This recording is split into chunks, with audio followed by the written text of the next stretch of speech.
지금 이 시간에는 우리에게 주신 하나님의 말씀을 봉독하도록 하겠습니다. 오늘 우리에게 주시는 하나님의 말씀은 빌립보서 3장 1절에서 9절까지의 말씀이 되겠습니다. 신약 성경 빌립보서 3장 1절부터 9절까지의 말씀입니다. 여러분 다 찾으셨으면은 저와 여러분 한 절씩 나누어서 우리에게 주신 말씀을 읽도록 하겠습니다. 지금 우리가 함께 읽는 이 말씀은 지금도 살아계신 하나님의 말씀입니다. 제가 1절을 읽습니다. 끝으로 나의 형제들아, 주 안에서 기뻐하라. 너희에게 같은 말을 쓰는 것이 내게는 수고로움이 없고 너희에게는 안전하니라. 개들을 삼가하고 행악하는 자들을 삼가하고 몸을 상해하는 일을 삼가하라. 하나님의 성령으로 봉사하며 그리스도 예수로 자랑하고 육체를 신뢰하지 아니하는 우리가 곧 할례파라.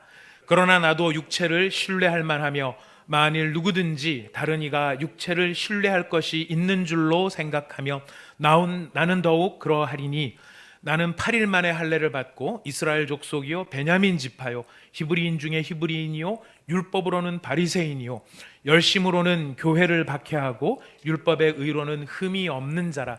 그러나 무엇이든지 내게 유익하던 것을 내가 그리스도를 위하여 다 해로 여길 뿐더러 또한 모든 것을 해로 여김은 내 주 그리스도 예수를 아는 지식이 고상하기 때문이라. 내가 그를 위하여 모든 것을 잃어버리고 배설물로 여김은 그리스도를 얻고, 우리 함께 읽겠습니다. 그 안에서 발견되려 함이니 내가 가진 의는 율법에서 난 것이 아니요 오직 그리스도를 믿음으로 말미암은 것이니 곧 믿음으로 하나님께로부터 난 의라. 아멘. 여러 가지 참 많은 일들이 지난 한 주에 있었습니다. 지난 수요일날 수요일 목요일은 태풍도 지나갔고요. 또 바이러스가 재확산이 되면서 여러 가지 사회적인 갈등도 높아지고 긴장감도 좀 커지는 한 주를 저희가 지냈던 것 같습니다. 그러나 그 모든 상황 속에서도 한 주간의 삶을 인도해 오신 우리 하나님께 감사를 드립니다. 그리고 무엇보다 이런 많은 사람들이 갈등하고 서로 간의 이 경계심, 긴장감이 높아지는 속에서도 나보다 당신이 더 잘 되기를 바랍니다. 이렇게 진심으로 기원할 수 있고 그들을 축복할 수 있는 그런 믿음의 사람으로 우리가 한 주간을 살아갈 수 있게 해주신 그 은혜도 또한 감사를 드립니다. 저도 지난 주간에 이제 여러 목사님들을 좀 만날 기회가 있었는데요. 그 목사님들 만나면서 정말 진심으로 우리 교회보다, 제가 섬기는 우리 교회보다 목사님이 섬기시는 그 교회가 더욱 부흥하기를 원합니다. 이런 말씀을 진심으로 기쁨으로 축복할 수 있었다는 것이 얼마나 좋은지 참 하나님 앞에 감사하는 한 주가 되었던 것 같습니다. 이런 말씀들, 선포했던 말씀들이 기억나게 하시고 또 기억나는 대로 또 행하게 하시는 이 은혜, 이것도 하나님께 감사드릴 일입니다. 우리가 지난주에 살펴본 것처럼 우리 사도 바울에게 절실했던 우리 디모데, 에바브로디도, 정말 바울한테도 너무나 절실했던 사람들이지만 바로 이 귀한 사람들을 기꺼이 빌립보로 보내기를 원했던 사도 바울의 마음, 또 그 마음 가운데 녹아져 있는 예수 그리스도의 마음, 하나님의 마음을 우리가 살펴보았습니다. 나한테도 절실히 필요하지만 빌립보 교회에 기뻐할 수 있다면, 빌립보 교회 성도가 정말 그것으로 인해서 기뻐하고 온전할 수 해줄 수만 있다면 바울은 기꺼이 디모데와 에바브로디도를 보내겠다 이야기했던 이 마음이 바로 아들을 우리에게 내어주신 하나님의 마음이었던 것을 우리가 살펴보았습니다. 이제 이런 귀한 하나님의 마음, 예수 그리스도의 마음을 나누면서 이제 바울은 빌립보 교회 성도들에게 3장과 4장 나머지 이제 절반, 우리가 절반을 왔는데요. 이 절반의 말씀을 하면서 절반인데도 불구하고, 아직 절반이나 더 남아 있는데도 불구하고 끝으로라는 말로 3장을 시작을 합니다. 이것은 마치 이제 곧 말이 마무리가 될 것 같은 그런 느낌도 줍니다만은, 사실 지금 여기서 끝으로라고 하는 이 말의 뉘앙스는 지금 빌립보서를 지금 1장 2절을 썼을 때 다 중요한 내용들이지만 실제로 빌립보의 바울이 빌립보 성도들한테 해주고 싶었던 말의 핵심과 요지가 이제부터 본격적으로 시작될 것이라고 하는 것을 기대하게 해주는 표현이기도 합니다. 내가 이 말을 이제 정말 마지막으로 이 말을 정말 하고 싶다 하면서 지금 이야기하는 것과 같은 것이죠. 자, 마지막으로 끝으로라고 하는 표현 속에서 정말 이 말을 해주고 싶은, 정말 빌립보 교회 성도들한테 이 말을 해주고 싶은 바울의 말이 무엇일까? 3장 1절에 보니까요, 나의 형제들아, 어떻게 기록되어 있습니까? 주 안에서 기뻐하라라고 되어 있습니다. 지금 바울이 빌립보 교회 성도들한테 정말 해주고 싶었던 그 이야기가 주 안에서 기뻐하라라는 말을 지금 해주고 싶은 것입니다. 근데 우리가 유념해서 보아야 될 것은 사실 기뻐하라는 표현은 빌립보서에 지속적으로 계속해서 반복이 돼서 나옵니다. 그래서 빌립보서가 기쁨의 서신이다 이렇게까지 이야기하시는 분들도 계시는데요. 기쁨, 기뻐하라, 기뻐하라 얘기가 많이 나오는데 우리가 정서적으로 감정적으로 기뻐하라 하는 이야기도 있지만은 지금 여기에서 기뻐하라라고 하는 말은 우리가 지금 주 안에서 기뻐하라라는 표현에 왜 이렇게 그냥 기뻐하라로 끝나지 아니하고 주 안에서 기뻐하라라고 표현하는가 하는 지금 이 표현에 바울이 하고 싶은 이야기의 메시지가 담겨 있다는 것 우리가 짐작해 볼 수 있습니다. 여러분, 주 안에서 기뻐한다는 것이 무슨 뜻일까요? 여러 가지 의미를 우리가 이제 짐작해 볼 수도 있고 해석해 볼 수도 있습니다. 주 안에서 기뻐한다. 이건 주님이 주시는 기쁨으로 기뻐한다. 그냥 세상이 주는 기쁨 이런 게 아니고 주님이 주시는 기쁨으로 기뻐한다. 이런 뜻도 있을 수 있을 것이고요. 또 두 번째로는 주님을 기뻐한다. 혹은 주님으로 기뻐한다. 주님 자신을 기뻐한다라는 의미도 담겨 있을 수 있습니다. 그리고 또 우리가 더 음미를 해보면은 네가 주님 안에 있다는 사실로 기뻐해라 라고 하는 뜻으로도 우리가 새겨볼 수 있는 뜻이 여기에 담겨 있기도 한 것이죠. 그러니까 주 안에서 기뻐하라, 우리가 이제 자주 쓰는 말이기도 하고 또 인사말로도 많이 쓰기도 합니다만은 의미를 잘 생각해 보면 굉장히 많은 의미가 담겨 있을 뿐만 아니라 많은 의미뿐만 아니라 사실은 굉장히 중요한 의미가 여기에 담겨 있음을 우리는 살펴볼 수 있습니다. 왜 바울은 빌립보 교회 성도들에게 기뻐하라라고 하는 것으로 끝나지 않고 주 안에서 기뻐하라라고 이야기를 하는 것일까요? 그것은 지금 빌립보 교회의 형편을 보면 주님 말고 다른 것으로 인해서 기뻐하는 사람들이 있을 수 있기 때문에 그렇다라는 것입니다. 다시 한번요. 주님 말고 다른 것으로 기뻐하는, 다른 것 때문에 기뻐할 만한 그런 사람들이 지금 빌립보 교회 가운데 있을 수 있기 때문에 그렇다는 것이. 어떤 것으로 기뻐하는가? 우리가 간접적인 증거를 보면 4절에서 6절 지금 바울의 간증인데요. 바울이 육체를 신뢰할 만하다, 나도 육체를 신뢰할 만하다, 이런 표현이 나오면서 쭉 간증을 하는데, 이걸 보면은 지금 빌립보 교회 성도들 가운데서는 예수님으로 기뻐하는 것이 아니라 자신의 육체를 신뢰함으로 기뻐하려고 하는 사람들이 있다라고 하는 것을 우리가 짐작해 볼 수 있습니다. 간접적으로 그렇습니다. 근데 직접적인 바울의 표현이 등장을 하죠. 바로 그 사람들이 어떤 종류의 사람인가? 바로 2절 말씀입니다. 우리 2절을 같이 한번 읽어보도록 하겠습니다. 2절 말씀 같이 읽어봅시다. 시작. 개들을 삼가하고 행악하는 자들을 삼가하고 몸을 상해하는 일을 삼가하라 라고 이야기합니다. 참 이 표현이 굉장히 참 과격합니다. 그죠? 개들을 삼가하고, 우리가 어떤 누구한테 뭐 표현을 하더라도 아무리 그래도 개라는 표현은 저희가 참 쓰기 굉장히 친한 사이에 농담처럼 쓰거나 정말 화가 났을 때 쓰지 않으면은 참 쓰기가 어려운 이야기인데, 지금 바울은 빌립보 교회 안에 있는 어떤 영적 흐름을 향하여서 개들을 삼가하고 행악자들을 삼가하고 몸을 상해하는 일을 삼가하라라고 통렬하게 성토하고 있는 것입니다. 지금 여기서 나오는 이 사람들을 지금 사실은 지금 우리가 이제 2절과 3절을 비교해서 보면은 지금 바울이 이야기하려는 것은 거짓 언약의 백성들, 언약 백성이지만은 거짓 언약의 백성들이 있고 참 언약의 백성들이 있습니다. 지금 그 사람들이 여기서 이제 의도적으로 비교가 되고 있는데, 이 거짓 언약의 백성들의 특징이 무엇이냐면은 바로 개들과 같다라는 것이에요. 개와 같다라는 것은 그 문화권 안에서 우리가 의미를 좀 생각을 해봐야 되는데, 성경의 문화권 안에서 보면 우리 예수님이 하셨던 유명한 말씀이 있어요. 마태복음 7장 6절에 보면 거룩한 것을 개에게 주지 말며 너희 진주를 돼지 앞에 던지지 말라. 그들이 그것을 발로 밟고 돌이켜 너희를 찢어 상하게 할까 염려하라 라는 말을 하십니다. 그래서 여기서 보면 예수님께서 개하고 돼지를 지금 등장을 시키셔서 지금 거룩한 것 이런 것들을 지금 주면 안 된다, 이런 비유적인 진주를 던지지 마라 이렇게 이야기를 하고 있죠.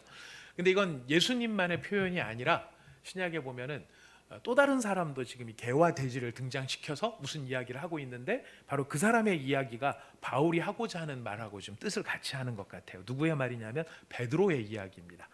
우리 베드로후서 2장 22절 말씀을 한번 찾아보겠습니다.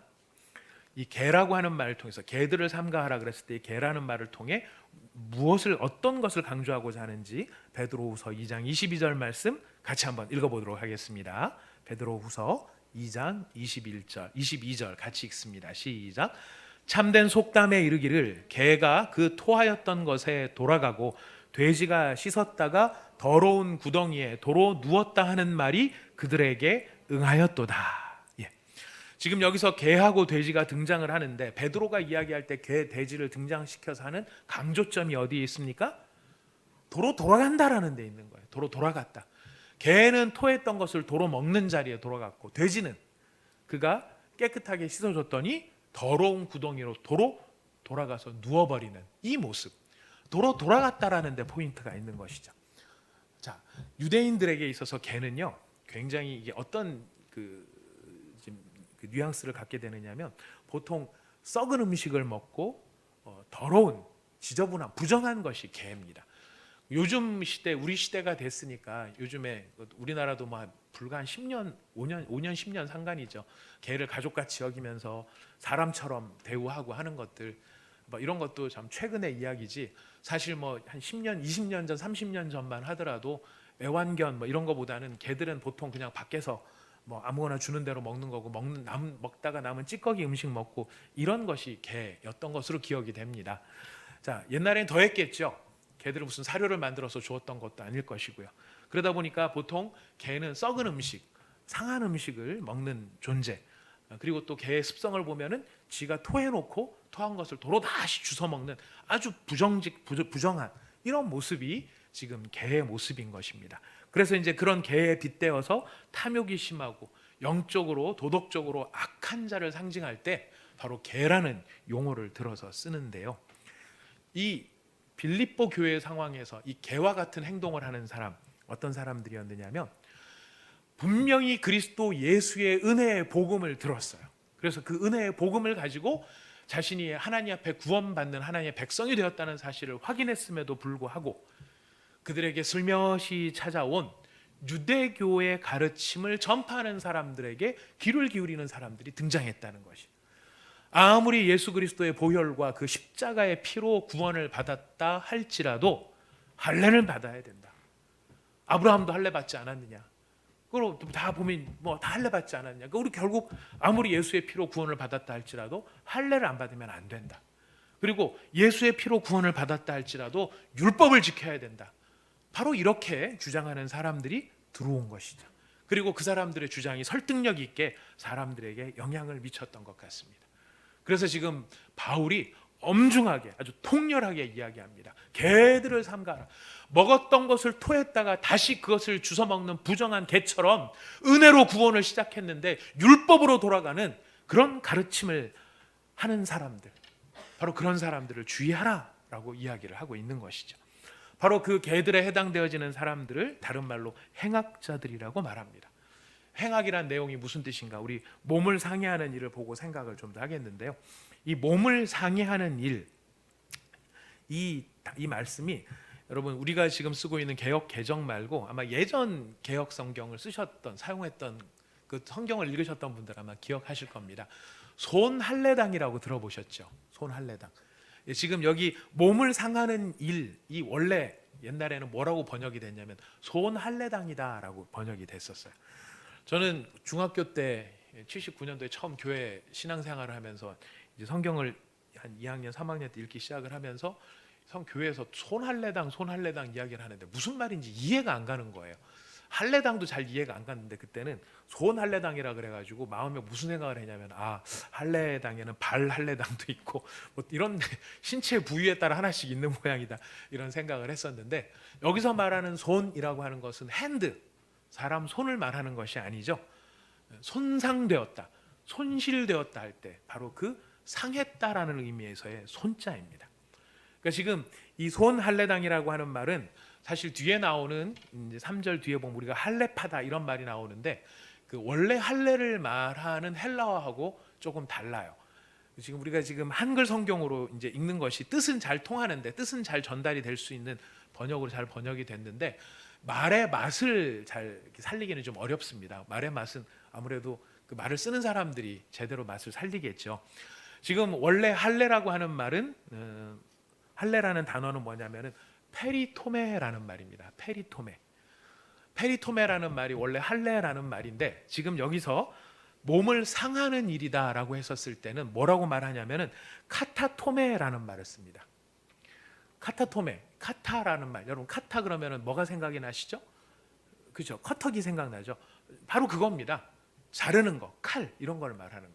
그러니까 지금 이 페리토메라고 하는 말은 언약의 백성으로 하나님의 약속을 기억하기 위한 것이 할례였는데, 그 할례의 본 뜻을 잃고 무엇만을 자랑하느냐면은 내 몸의 일부를 잘라냈다, 그 증거가 나한테 있다, 이것을 자랑하는 사람들이 있었다라는 거예요. 그러니까 그것을 자랑하는 것, 내 몸의 일부를 잘라냈다, 내 살점을 잘라냈다. 잘라낸 게 자랑이면 너희들은 페리토메가 아니고 카타토메다, 잘라낸 것만 자랑하니까. 바로 그 의미가 몸을 상한다라고 하는 말 속에 지금 담겨 있는 뜻이에요. 그러니까 지금 이런 의미에서 쓴다면 할례당은요, 절단당이고 훼손당이에요. 뭐를 자랑하는 것입니까? 내 몸의 살점을 드러냈다, 잘라냈다. 그래서 이제 그거를 자랑하는 거죠. 자, 무슨 말일까요? 그들이 지금 이 카타토메라고 바울이 통렬하게 이야기하면서 몸을 상해하는 자들, 몸 상해한 것을 자랑하는 자들. 이것도 오해해가지고 이제 저도 처음에 몸을 상하는 것, 이거를 이제 바알 신을 경배하는 자들이 바알이 응답이 없으니까 막 자기 몸에 이렇게 긋고 밥을 굶고 이게 몸을 상하는 거라고 우리가 생각할 수 있을 텐데, 그런 뜻의 상함이 아니라 바로 할례를 빙자해서 자기 몸을 자랑하려고 하는 것, 이것이 바로 몸을 상해하는 일이라는 것입니다. 카타토메. 자, 카타토메를 갖고 뭐 하죠? 결국은 자기를 자랑하는 거예요. 할례 받았다. 나 율법 지키는 사람이다. 그래서 나는 너희들보다 더 많은 것을 하고 있고 너희들이 하지 않는 것을 하고 있어서 나는 더 거룩한 자다. 결국 이것이 무엇으로 연결되냐면은 자기 자랑으로 연결이 되는 것이. 행악자라는 말이 그렇기 때문에 어떤 의미가 행악자이겠습니까? 그리스도 예수를 자랑하지 않고 자기 자신을 자랑하는 자들, 바로 이것이 사도 바울이 통렬하게 말하고 있는 개들이요, 자기 몸을 손상시킨 것을 자랑하는 자들이요, 예수가 아니라 자기 자신을 자랑하는 행악자들이라고 지금 사도 바울은 이야기를 하고 있는 것입니다. 그리고 바울이 이야기하죠. 삼가하라. 그런 사람들을 삼가하라. 주의하라, 조심하라, 이런 뉘앙스로 느껴지지만은 이 원래 단어 뜻이 보다라는 뜻이에요. see, 영어로 말하면 see예요. 봐라 이겁니다. 무슨 뜻이냐면은 잘 살펴보아서 알아차리라는 것이에요. 굉장히 말은 그럴듯하게 하고 굉장히 논지가 그럴듯하게 하고, 그래서 혹하게 사람들의 마음에 정말 그럴듯하네라고 느껴지지만, 잘 살펴봐서 결론이, 열매가 어디로 가는가를 살펴보라는 것이. 열매가 어디로 가는가? 봐야 될 열매가 무엇입니까? 결국 그래서 자기 자랑하고 있나? 결국 그래서 예수 자랑하고 있나? 결국 그래서 자기 논리를 드러내려고 하는 것인가? 결국 그래서 예수님 앞에 무릎 꿇으려고 하는 것인가? 그 열매를 살펴보라라고 하는 것이. 이런 카타토메로 일컬어지는 이 자기 자랑을 하려고 하는 자들, 여기에 비해서 이 거짓 언약의 백성에 대해서 지금 사도 바울은 참 언약의 백성이란 어떠해야 되는지를 3절에 이렇게 이야기하고 있습니다. 우리 3절을 같이 한번 읽어보겠습니다. 시작. 하나님의 성령으로 봉사하며 그리스도 예수로 자랑하고 육체를 신뢰하지 아니하는 우리가 곧 할례파라. 하나님의 성령으로 봉사한다. 이 봉사라는 단어가 사실은 좀 전문 용어입니다.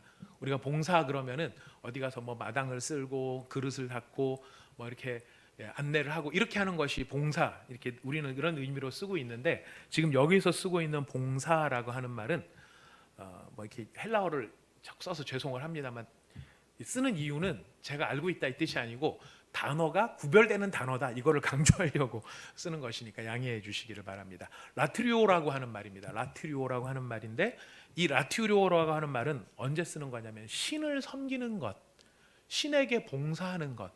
이게 바로 이 봉사라는 말이에요. 그러니까 우리가 지금 우리 같은 입장에서는 하나님을 섬기는 것이고 하나님께 봉사하는 것이다. 그러면은 뭐가 되는 것이죠? 예배가 되는 것이. 그러니까 지금 사도 바울의 말은 어떻게 번역할 수 있습니까? 하나님의 성령으로 예배하라 이렇게 얘기가 되는 것이. 하나님의 성령으로 예배하는 사람이 참 언약의 백성이다. 여러분, 하나님의 성령으로 예배 안 하면 안 할 수 있을까요? 네. 하나님의 성령으로 예배하지 않을 수도 있다. 사실 그래서 무서운 거죠. 예배는 할 수 있지만 하나님의 성령으로 예배하지 않을 수도 있는 거예요.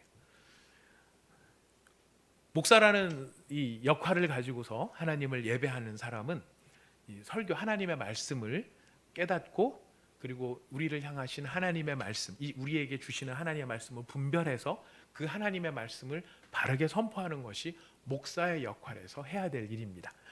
그 목사의 역할을 감당하기 위해서 저희가 이제 설교를 준비할 때 말씀을 놓고 막 이 말씀을 풀고 뭐 이제 다른 나라 말로도 보고 사전도 찾고 또 주석도 찾아보기도 하고 또 다른 목사님은 이 설교를 어떤 식으로 했는가를 찾아보기도 하고 그러면서 막 부러워하죠. 와, 내가 하고 싶은 말이 이거였는데 이미 벌써 말씀을 하셨네. 어떻게 하면 좋지? 뭐 이런 고민들도 좀 해보고 뭐 이러면서 말씀을 굉장히 연구를 많이 합니다. 그런데 말씀을 그렇게 많이 연구한 것이 저의 이해와 저의 논리와 저의 생각으로 만약에 전파되어지는 것이라면 그것은 하나님의 말씀을 전하는 것 같으나 결국 사람의 이야기를 전하는 것에 지나지 않게 됩니다. 그게 무서운 거죠. 그래서 우리 신앙의 이 선배님들, 우리 목회의 선배님들께서는 이런 경험들을 쭉 경험을 하시면서 후배들한테 많은 조언들을 남겨놓으셨어요. 진심 어린 조언들을 남겨놓으셨어요. 제가 저 자신도 그런 것들을 요즘에 참 많이 느낍니다. 제가 지금 머리로 설교하는 게 아닌가, 머리로만 이해하고 머리로 전달하고 말로 전달, 논리로 전달하는 게 아닌가 이런 고민들을 참 많이 하게 됩니다. 우리 신앙의 믿음의 우리 사역의 선배들께서는 이렇게 얘기하셨습니다. 설교 준비가 10시간이면 기도 시간이 10시간 필요하다. 왜요? 성령으로 예배하기 위해서. 네 얘기하려고 하는 거 아니고 사람 얘기하려고 하는 게 아니고 성령으로 예배하는 자가 되기 위해서는 10시간 설교 준비했으면 10시간 기도하는 것, 하나님 앞에 무릎 꿇는 시간이 필요하다. 후배들이여 들어라. 이제서 들립니다. 아, 그렇구나. 그게 왜 그런지 들리기 시작을 하는 거죠. 목회자, 목사라는 역할을 하는 사람만 그럴까요? 우리 온사랑의 교회 자랑, 제가 어디 가더라도 참 자랑하는 게 우리 온사랑의 교회 찬양팀과 찬양대입니다.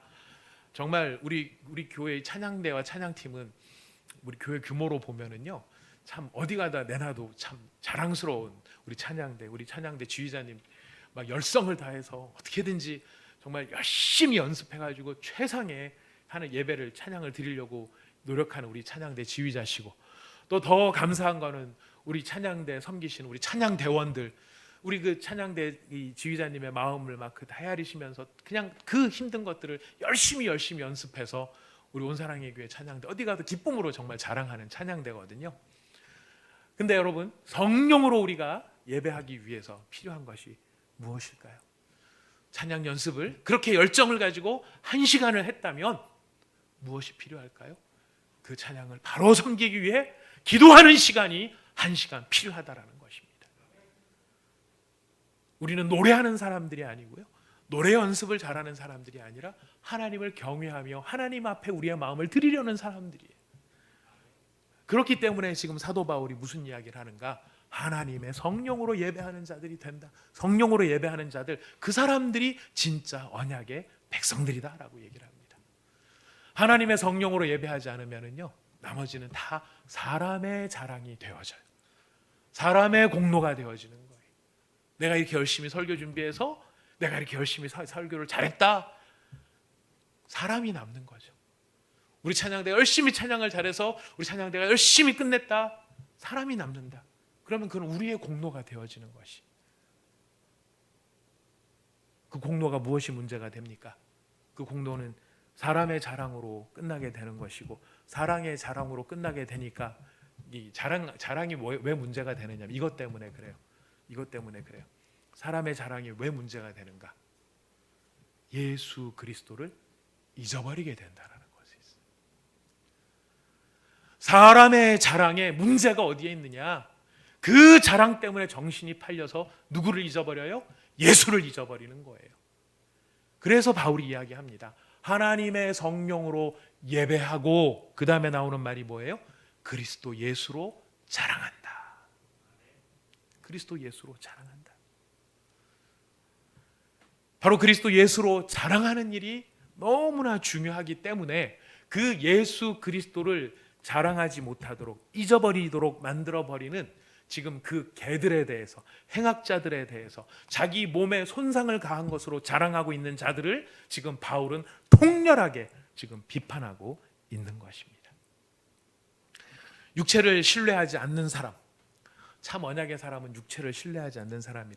육체를 신뢰한다라는 게 무슨 말일까요? 지금 아마 육체를 신뢰한다라는 말에 대해서 바울은 사람의 조건이나 사람이 스스로가 이룬 업적, 그 성취를 자랑하고 그 업적이나 성취나 자기의 조건을 근거로 해서 자기의 의의를 주장하려고 하는 것이 육체를 신뢰한다라는 말 속에 들어있어요. 자, 이런 차원이라고 한다면, 즉 사람의 조건이나 사람이 이룬 업적이나 성취가 정말 가치 있는 일이라면 바울은 뭐라고 말합니까? 오케이, 나는 그게 만약 정말 그게 의의를 주장할 수 있는 거라면 나는 정말 확실하게 그런 조건을 갖고 있고 그런 성취를 한 사람이라 이야기를 하고 있는 거예요. 바울이 여러 가지 이야기를 합니다만은 지금 정리하자면 두 가지예요. 크게 두 가지예요. 하나는 출생으로 얻은 특권이 있어요.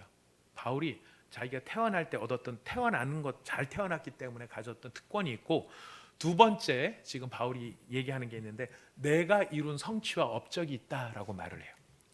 바울이 출생으로 얻은 특권이 무엇이냐면 8일 만에 할례를 받았대요. 하나님의 언약의 백성이 일원이 된 거죠. 자기는 이스라엘의 족속이래요. 이방인이었는데 유대교인이 된 게 아니라는 겁니다. 베냐민 지파랍니다. 베냐민 지파, 우리로 말하면 조선시대의 전주 이씨 같은 거예요.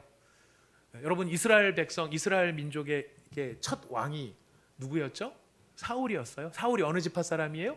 베냐민 지파 사람이에요. 그리고 이스라엘이 남과 북으로 갈려워졌을 때 유다와 더불어서 남쪽에 머무르며 참 예루살렘 성전에 참 여호와 신앙을 지켰던 지파가 베냐민 지파예요. 그러니까 대단한 자부심이 있는 지파인 거죠. 거기다가 히브리인 중에 히브리인이래요. 이게 무슨 말이냐면 엄마도 히브리인, 아빠도 히브리인이라는 얘기예요. 히브리인 중에 히브리인인 것은 어느 한쪽 반쪽짜리 히브리인이 아니라 어머니도 히브리인이고 아버지도 히브리인이시고 두 분 다 히브리어를 쓰시는 분들. 그래서 남들 앞에 비춰보았을 때 어디를 가나 참 진짜 히브리 사람이다라고 말할 수 있는 순도 100%짜리 히브리인이라, 이런 이야기입니다. 사실 이때는 히브리어를 쓴 게 아니고 아람어를 쓰는 사람이었죠. 아무튼 이게 이제 바울이 출생으로 얻은 특권이고, 바울이 이런 성취와 업적이 있어요. 나는 바리새인이다, 열심으로는 교회를 박해했다, 율법의 의로는 흠이 없다.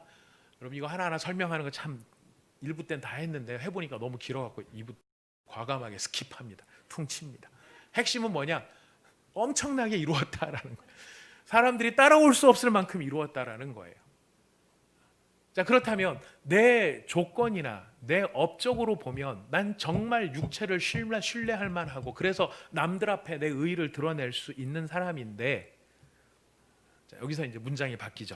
우리 7절과 8절 전반절 한번 읽어봅시다. 7절 8절 전반절 시작. 그러나 무엇이든지 내게 유익하던 것을 내가 그리스도를 위하여 다 해로 여길 뿐더러 또한 모든 것을 해로 여김은 내 주 그리스도 예수를 아는 지식이 가장 고상하기 때문이라. 거기까지만 읽겠습니다. 여러분, 성경에 보면 그러나라고 하는 접속사가 참 많이 쓰이는데요. 제가 이 말씀을 준비하면서 이 그러나를 많이 찾아봤습니다. 다는 아니지만 여러 개를 찾아봤는데 성경에 나오는 여러 그러나 가운데서 가장 위대한 그러나가 바로 여기 있는 그러나예요.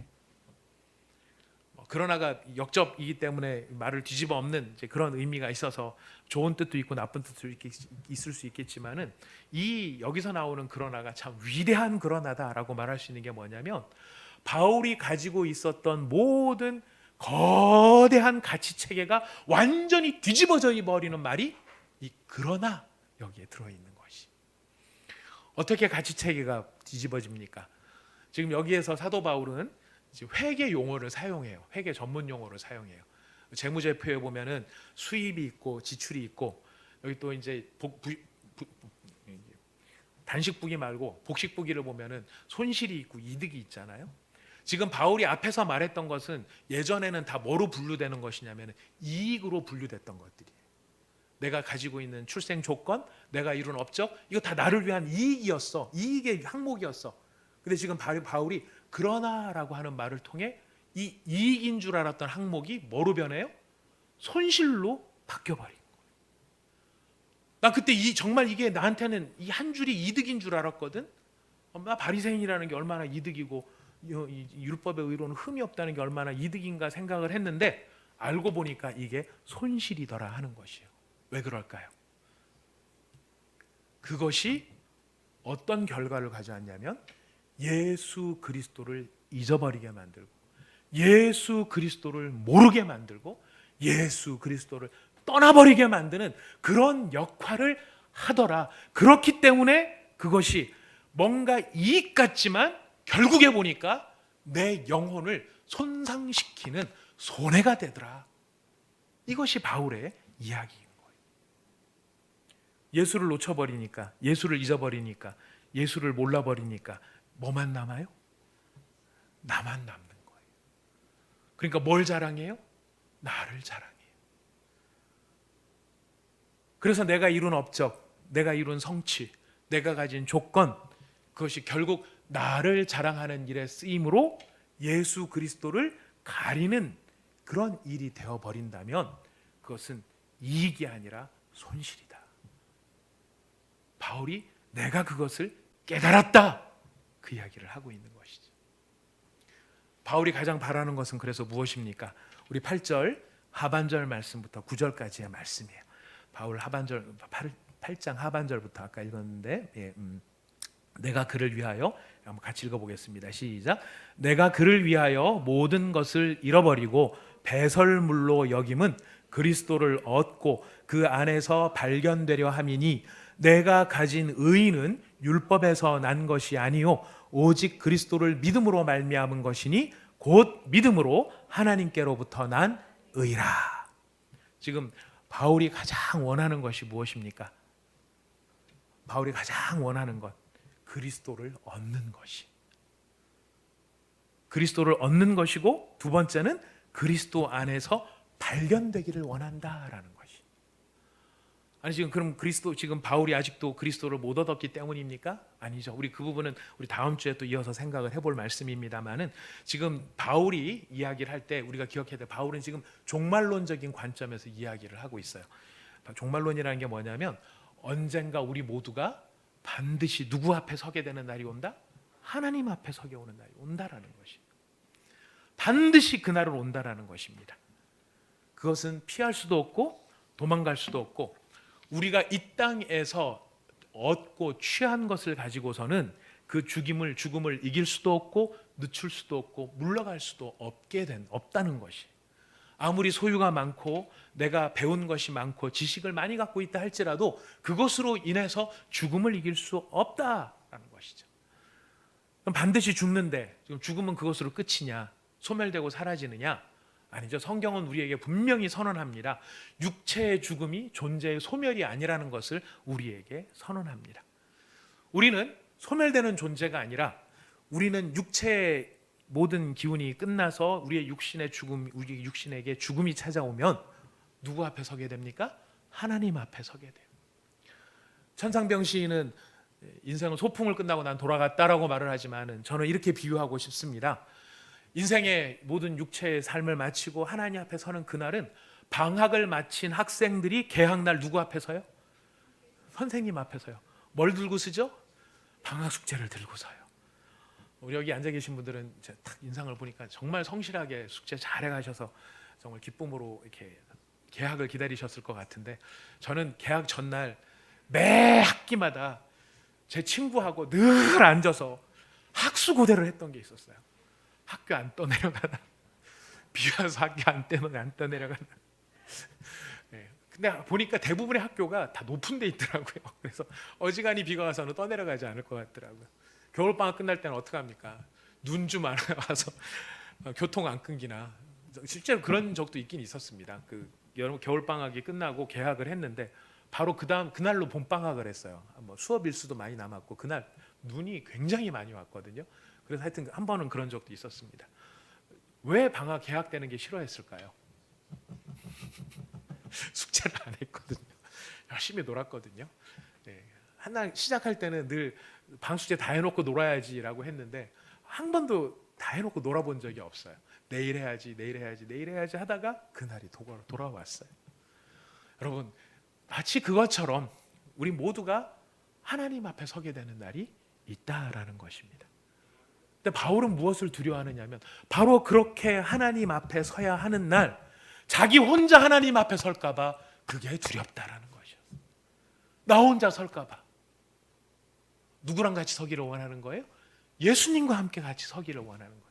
누구 안에서 발견되기를 원하는 것입니까? 예수 안에서 발견되기를 원하는 것이. 나 혼자 서면 내가 했던 모든 일들이라는 게 결국은 이 세상 살아가면서 엄중하시고 정말 의로우신 공정하신 하나님의 의의 눈길로 바라보면 먼지처럼 날려갈 것들밖에 없는 그런 인생, 벌거벗은 모습으로 설 수밖에 없는데, 내가 그리스도와 함께 서면, 내가 그리스도 안에서 내 하나님 앞에 서게 되면 어떻게 될까요?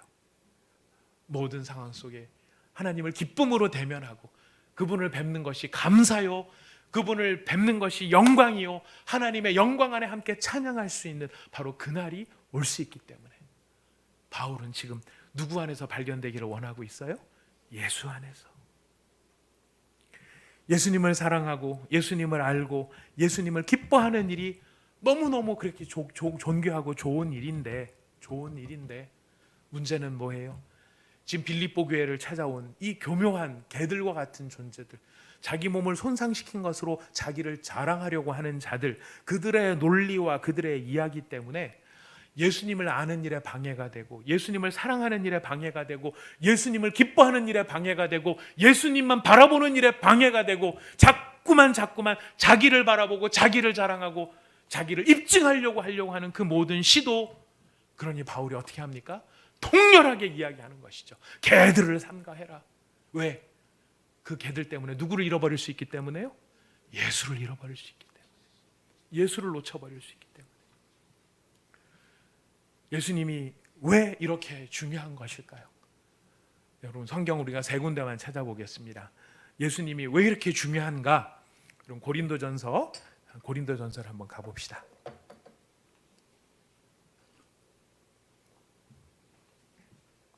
고린도전서 1장 24절 말씀입니다. 고린도전서 1장 24절 말씀 같이 읽겠습니다. 시작. 오직 부르심을 받은 자들에게는 유대인이나 헬라인이나 그리스도는 하나님의 능력이요 하나님의 지혜니라. 자, 그리스도는 누구라고요? 하나님의 능력이에요. 그리스도는 또 무엇이에요? 하나님의 지혜예요. 자, 그런데 만약 우리가 그리스도를 잊어버리게 되거나 그리스도를 놓치게 되면 우리는 뭐를 상실하게 되는 것입니까? 하나님의 능력과 하나님의 지혜를 상실하게 되는 것이. 왜 우리에게 그리스도께서 그렇게 존귀하고 우리가 날마다 그리스도를 찾고 그리스도를 주목해야 되느냐? 그리스도는 하나님의 능력이요 하나님의 지혜이기 때문에 그리스도가 우리와 함께 계실 때 우리 안에는 누구의 능력이 머물게 되는 것입니까? 하나님의 능력이. 우리에게 누구의 지혜가 머물게 되는 것입니까? 하나님의 지혜가 머물게 되는 것이. 그뿐만 아닙니다. 고린도전서 1장 30절 한번 다시 읽어봅시다. 고린도전서 1장 30절 시작. 너희는 하나님으로부터 나서 그리스도 예수 안에 있고 예수는 하나님으로부터 나와서 우리에게 지혜와 의로움과 거룩함과 구원함이 되셨으니. 예수님은 하나님으로부터 나와서 우리에게 무엇이 되셨습니까? 참된 지혜가 되시고요, 의로움이 되시고요, 거룩함이 되시고요, 구원함이 되시는 거예요. 나 하나는 하나님 앞에 설 수 없지만은 예수님이 내 안에 계시고 내가 예수님 안에 계실 때에 우리는 하나님 앞에 의롭게 서고 거룩하게 서고 구원함을 받을 수 있는 그 능력을 누리게 된다는 것이. 이것이 종말로만 그치는 이야기입니까? 우리 성경을 한 군데를 더 찾아보겠습니다. 마지막으로 골로새서 2장 2절 말씀입니다. 골로새서 2장 2절 말씀이에요. 골로새서 2장 2절 말씀 같이 읽어보겠습니다. 시작. 이는 그들로 마음의 위안을 받고 사랑 안에서 연합하여 확실한 이해의 모든 풍성함과 하나님의 비밀인 그리스도를 깨닫게 하려 함이니 그 안에는 지혜와 지식의 모든 보화가 감추어져 있느니라. 아멘. 그리스도 예수 안에는 무엇이 감추어져 있어요? 지혜와 지식의 모든 보화가 감추어져 있는 거예요. 여러분, 우리가 예수님을 찾고 우리가 예수님을 의지하고 예수님이 우리 안에서 정말 충만하게 우리를 다스리시는 바로 그런 일들이 있을 때 우리가 무엇을 경험합니까? 예수님이 가지고 계시는 참된 지혜와 지식으로 이 혼란스럽고 혼돈스러운 세대 가운데 무엇이 진짜 중요하고 무엇이 진짜 하나님이 기뻐하시는가를 분별할 수 있게 되는 것이에요. 여러분, 주기도문에 보면은 예수님께서 이 기도문 가운데서 우리를 시험에 들게 하지 마옵시고 다만 악에서 구하옵소서 이 말씀을 하세요. 다만 악에서 구해달라는 기도가 왜 필요할까요? 저는 나이가 들수록요, 이 삶을 경험해 볼수록 제 자신의 미련함과 어리석음을 깨달으면 깨달을수록 이 기도가 얼마나 중요한 기도인지를 확인하게 됩니다. 왜냐하면 악에서 구해달라 이 말은 뭐냐면 내가 분명히 선인 줄 알고 행했는데 결과로 가서 보니까 악인 경우들이 있더라는 거예요. 나는 잘한다라고 굉장히 잘한 것이고 선이라고 생각했는데 나중에 가서 보니까 그게 선이 아니고 미련한 것이, 악한 것이. 뭐가 선인지 뭐가 악인지 선명한 것 같지만 가보니까 아닌 것들이 있는 것을 발견하는 것이 저의 연약함이죠. 그러니 어떤 기도가 절로 나옵니까? 하나님, 악에서 구해 주십시오. 저는 혼자 잘한다라고 했는데 혼자 잘한다라고 잘한 것이 아니라 하나님이 보시기에 잘하는 걸 해야 될 텐데 그러기 위해서 뭐가 필요합니까? 지혜가 필요한 것이고 지식이 필요한 것입니다. 그런데 그 지혜와 지식을 누가 주신다고요? 예수님이 주시는 거예요. 그래서 우리가 무슨 일을 하더라도 여러분 뭐 집을 살 때 뭐 이런 걸 할 때도 그 하나님이 주시는 지혜와 지식이 개발될 만한 곳을 알려주시고 경쟁이 조금 잘 될 만한 이런 것을 알려주시고 이런 차원의 지혜와 지식 주시면 좋을 것 같아요. 없는 것보다는 나을 것 같아요. 없는 것보다는 나을 것 같지만은 그러한 일들을 해 나갈 때 이 목표가 무엇이고 우리의 마음이 무엇을 두려워해서는 안 되며 무엇을 바라보는 삶이 되게 할 것인가 이거를 알려주시는 것이 지혜와 지식인 것이거든요. 사업 망해야 됩니까? 잘 돼야 됩니까? 망해야 됩니까? 잘 돼야 됩니까? 잘 돼야 되죠. 잘 돼야 될 이유가 어디에 있습니까? 그것으로 우리가 할 수 있는 선한 일들이 많이 있기 때문이에요. 근데 그것을 선하게 할 수 있는 능력이 나한테 없음을 발견하는 것이 지혜예요.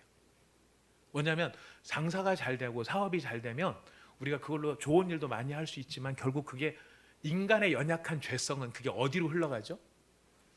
자랑으로 흘러가는 거예요. 100이면 100 다 자랑으로 흘러가요. 잘 돼야 되는데 잘 되는 것이 그 잘됨 때문에 누구를 잊어버리는 쪽으로 가기가 쉽습니까? 예수님을 잊어버리는 쪽으로 가요. 사업의 문제만이 아닙니다. 여러분, 저의 고백입니다. 저의 경험의 고백입니다. 하나님의 말씀을 증거하는 목사로서의 역할을 잘 감당하기 위해서 열심히 준비하고 정말 은혜로운 말씀을 잘 준비를 해서 그 말씀을 선포를 해요. 선포를 하는데 그 말씀이 목사의 자랑으로 남는 경우가 너무 많은 거예요. 그게 있을 수 있는 일입니까? 놀라운 건 있을 수 있다라는 거예요. 예수님이 자랑이 돼야 되고 예수님이 높임을 받아야 되고 예수님이 영광을 받으셔야 되는 일인데 그 말씀을 전해놓고 목사가 남는다? 얼마나 가슴 아픈 이야기인지 몰라요. 그런데 그런 일들이 너무 비일비재하다는 거예요. 교회 사역을 위해서, 교회 사역, 이 모든 일을 위해서 여러분 건물도 필요합니다. 준비도 해야 됩니다. 예배 처소도 만들어야 되고 예배 처소를 정결하게 꾸미는 것도 필요합니다. 그런데요, 그렇게 잘 좋은 뜻으로 준비한 예배당이 예배당 자체의 자랑이거나 우리 공동체의 자랑으로 남게 되면 누가 사라질 수 있어요? 예수님이 사라질 수 있어요. 안 그래? 우리 예수님 사랑해. 우리 예수님 사랑하는 거야. 물론 그래요. 안 사랑하는 것은 아니겠지만 우리는 얼마든지 연약하기 때문에 얼마든지 자주 넘어질 수 있고 자주 착각할 수 있고 자주 함정에 빠질 수 있다는 것입니다. 어떤 함정이에요? 누구를 놓치는 함정? 예수를 놓치는 함정. 근데 여러분, 예수님이 우리 함께 계시면은요, 우리 안에 하나님의 능력이 생기고요, 이 혼돈과 어려움과 우리의 마음을 두렵게 만드는 세상 속에 두려워하지 아니하는 힘을 주시는 분이 예수님이세요. 여러분들 그런 예수님 경험 못하셨습니까? 못하셨으면 꼭 경험하실 수 있기를 축복합니다. 여러분, 요즘 같은 때 얼마나 보기만 해도 마음이 우울해집니까? 마음이 막 이 습기 가득 찬 이 요즘 날씨랑 똑같아요. 막 우중충하니 막 그래요. 우리 그럴 수 있어요. 성도도 그럴 수 있어요. 그러나 그렇게 우중충한 것 같은 우리의 내면이 이렇게 안으로 막 이렇게 말려드는 것 같다가도 그리스도 예수가 우리 안에 계신 사람들은 어떻게 됩니까?